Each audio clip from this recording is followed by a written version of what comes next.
আসসালামু আলাইকুম dear students, আজকে আমরা কেপি ও কেসি বলতে কি বোঝো এই প্রশ্নটি দেখো ডিগ্রিতে 2007, 9, 12 অনেকবার আসছে। একই সাথে আরেকটি প্রশ্ন নিয়ে আলোচনা করব, যেটি হচ্ছে রাসায়নিক সাম্যাবস্থার গতিশীল প্রকৃতি ব্যাখ্যা করো। 2009-তে অনার্স এবং 2017-তে ডিগ্রিতে আসছে এই প্রশ্নটি। তো প্রথম প্রশ্নটি আসলে ওরা যেভাবে লিখছে এগুলোর সংজ্ঞাগুলো তুমি সেভাবে মুখস্থ করে নিতে পারো। এখানে আসলে আমি শুধু বুঝিয়ে দেই তোমাকে, আশা করি তাতেই তোমার হয়ে যাবে। তো আমরা একটা বিক্রিয়া, এই দুইটা সংজ্ঞা তুমি লিখবা ফার্স্ট অফ অল, ওকে? তারপরে অবশ্যই উদাহরণ দিবা যেটা ওরা দেয় নাই। আমি জাস্ট উদাহরণটা তোমাকে সাথে অ্যাড করে দিই, তাহলে তুমি আশা করি উপকৃত হবে। ধরো একটা বিক্রিয়া, সেটা হচ্ছে লেটস সে এ পরিমাণ, এ মোল পরিমাণ ক্যাপিটাল এ আছে, আর ধরো বি আছে বি পরিমাণ। হ্যাঁ, এটা এ এ এ ছোট হাতের এ ছোট হাতের বি এগুলো হচ্ছে মোল সংখ্যা, আর এ আর বি হচ্ছে বিক্রিয়ক। এই বিক্রিয়া একটা উভমুখী বিক্রিয়া। এখান থেকে ধরো আমরা পেলাম হচ্ছে সি আর হচ্ছে ডি পেলাম, ওকে? সি পেলাম এম মোল পরিমাণ আর ডি পেলাম এন মোল পরিমাণ, ওকে? এটা হচ্ছে একটা বিক্রিয়া। এখান থেকে কেপি কি আর কেসি কিভাবে বের করা যায়? কেপি হচ্ছে মূলত এই যে সি মৌল, সরি সি যে উৎপাদ, সেই উৎপাদের, আচ্ছা এখানে আমার জায়গা নেই, আমি একটু আলাদা একটা কাগজে একটু লিখে দিলে মনে হয় তুমি ভালো বুঝতে পারবে। তো এই যে সি যেটা আছে উৎপাদ, সেই সি এর আংশিক চাপ নিবা, ডি এর আংশিক চাপ নিবা, ওকে? এটাকে উপরে তুমি পাওয়ার দিবা। দেখো সি এর সাথে এম মোল পরিমাণ আছে, তাই না? তাহলে এই এম কে পাওয়ারে নিয়ে যাবা। ডি আছে এন মোল পরিমাণ, এটাকে পাওয়ারে নিয়ে যাবা। ডিভাইড করবা এবার এ আর বি এর আংশিক চাপ দিয়ে। এ এর আংশিক চাপ নিবা, বি এর আংশিক চাপ নিবা। ও আমি একটা জিনিস বলতে ভুলে গেছি, এ বি সি ডি এই সবই যদি গ্যাস হয় তাহলেই শুধুমাত্র তাদের আংশিক চাপের প্রশ্ন আসবে, ওকে? তরল বা কঠিনের ক্ষেত্রে নয়। তাহলে এর এ মোল পরিমাণ আছে, তাই সেটাকে পাওয়ারে, বি এর বি মোল পরিমাণ আছে, তাই সেটাকে পাওয়ারে নিবা। এটাই হচ্ছে কেপি নির্ণয় করার প্রসেস। আচ্ছা, কেসি কিভাবে নির্ণয় করবা? অনেকটা সিমিলার দেখতে। প্রথমেই হচ্ছে তুমি এই যে সি এর ঘনমাত্রা নিবা। ঘনমাত্রাকে আমরা এরকম থার্ড ব্র্যাকেট দিয়ে বোঝাই। তারপরে ডি এর ঘনমাত্রা নিবা।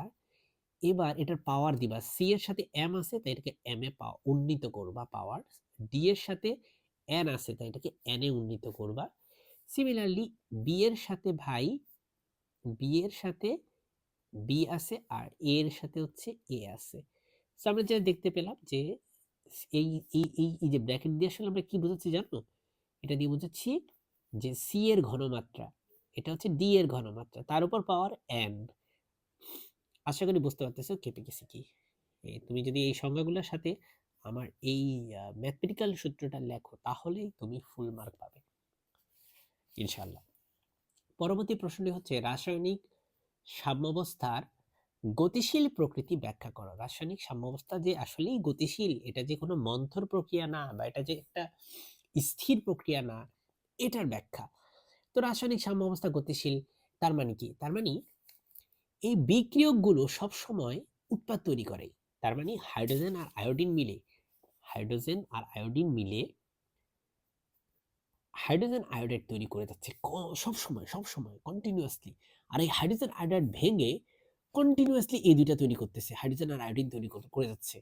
এই খেলা চলছেই। বিক্রিয়া সাম্যাবস্থায় চলে গেলেও, উভমুখী বিক্রিয়া সাম্যাবস্থায় চলে যাওয়ার পরেও এই খেলা সবসময় চলতে থাকে। যেটা বাইরে থেকে বোঝার কারণ কোনো উপায় নাই, কারণ বিক্রিয়া তো সাম্যাবস্থায় চলে গেছে। বাইরে থেকে মনে হয় বিক্রিয়াটা স্থির হয়ে গেছে, কিন্তু আসলে বিক্রিয়াটা স্থির হয় নাই। বিক্রিয়া গেম চলতেছে, বিক্রিয়ক উৎপাদ তৈরি করতেছে, উৎপাদ ভেঙে বিক্রিয়ক তৈরি হচ্ছে। এখন এটা বোঝার উপায় কি? বোঝার উপায় হচ্ছে একটা তেজস্ক্রিয় আইসোটোপ নিবা তুমি। সেই তেজস্ক্রিয় আইসোটোপটা কি দিয়ে তৈরি? আয়োডিন দিয়ে তৈরি, ওকে? তাহলে আমরা দেখো দেখো কি লিখছে, সামান্য পরিমাণ আয়োডিনের তেজস্ক্রিয় আইসোটোপ যোগ করা হয় এই বিক্রিয়ায়। ধরো, হ্যাঁ, কখন? যখন বিক্রিয়াটা সাম্য অবস্থায় উপনীত হয়। কেন? কারণ সাম্য অবস্থায় এই বিক্রিয়াটা দেখে মনে হয় যেন কোনো কিচ্ছু হচ্ছে না বিক্রিয়ায়, বিক্রিয়াটা একেবারে স্থির হয়ে গেছে। আসলে ব্যাপারটা এরকম না। সাম্য অবস্থায় ওই দুইজন সবসময় এটা তৈরি করে এবং এটা একই সাথে এটা তৈরি করে, কিন্তু দুইটা বিক্রিয়ারই হার তখন সমান হয়ে যায় বলে মনে হয় কিছুই হচ্ছে না। কিছু সময় পরে দেখা যায় যে হাইড্রোজেন আয়োডাইডের এটার মধ্যে আয়োডিনের তেজস্ক্রিয় আইসোটোপ আছে। তার মানে কি? আমরা এখানে কিছুটা কি করছি, এখানে কিছুটা আয়োডিন যোগ করছি। সে আয়োডিনটা হাইড্রোজেন আয়োডাইডের সাথে কিভাবে মিশে গেল? তার মানে নিশ্চয়ই এই দুইটা যোগ হয়ে হাইড্রোজেন আয়োডাইড তৈরি করতেছে। অবশ্য হাইড্রোজেন আয়োডাইড হাইড্রোজেন আয়োডিনের আনুপাতিক পরিমাণ অপরিবর্তিত থাকে। এতে এ হতে বোঝা যায় যে যদিও বিক্রিয়ক ও উৎপাদের আনুপাতিক পরিমাণ একই থাকে, তবুও বিক্রিয়া বাম থেকে ডানে যাচ্ছে। নাহলে ওদের সাথে আইসোটোপ যোগ করছো, হাইড্রোজেন মানে আয়োডিন আইসোটোপ, তেজস্ক্রিয় আইসোটোপ, সেটা এখানে হাইড্রোজেন আয়োডাইডের সাথে কিভাবে তৈরি হয়ে গেল? কিভাবে তেজস্ক্রিয় আইসোটোপ মিশে গেল? নিশ্চয়ই এই দুইটা তার মানে যোগ হয়ে এটা তৈরি করতেছে সাম্য অবস্থাতেও। কিন্তু যেহেতু হাইড্রোজেন আয়োডাইডের পরিমাণ কোনো প্রকার বৃদ্ধি ঘটেনি, সুতরাং একই হারে ডান দিক হতে বাম দিকেও বিক্রিয়া ঘটছে। অতএব যদিও সিস্টেমটি সাম্যাবস্থায় রয়েছে, তবুও পরস্পর বিপরীতমুখী দুটি বিক্রিয়াই চলছে। দেখছো, বললাম সিস্টেম অবস্থায় আছে, কিন্তু এই বিক্রিয়াও যেমন চলতেছে, এটা সম্মুখমুখী বিক্রিয়া, এই পশ্চাৎমুখী বিক্রিয়াও চলতেছে কন্টিনিউয়াসলি। এ থেকেই প্রমাণিত হয় রাসায়নিক সাম্যাবস্থা গতিশীল প্রকৃতির। ওরা এদের এই ব্যাখ্যাটা খুব সুন্দর লাগছে আমার কাছে, এটা তুমি দিতে পারো। এট দ্য সেম টাইম আমি যেভাবে তোমাকে বারবার বুঝিয়ে বললাম, সেই বোঝানোটা তুমি কাজে লাগিয়ে পরীক্ষায় এটা আনসার করে আসতে পারো বলে আমি বিশ্বাস করি। আজকে এই পর্যন্তই মাই ডিয়ার স্টুডেন্টস। বাকি যে প্রশ্নগুলো আছে এই পৃষ্ঠার, সেগুলো কিন্তু কখনোই পরীক্ষায় আসেনি, এবং এগুলো অতটা ইম্পর্টেন্ট নয় তোমার পরীক্ষার পার্সেন্টেজ থেকে চিন্তা করলে। যদিও তোমার পড়তে ইচ্ছা করে তুমি কিন্তু পড়ে নিতে পারো। আসসালামু আলাইকুম।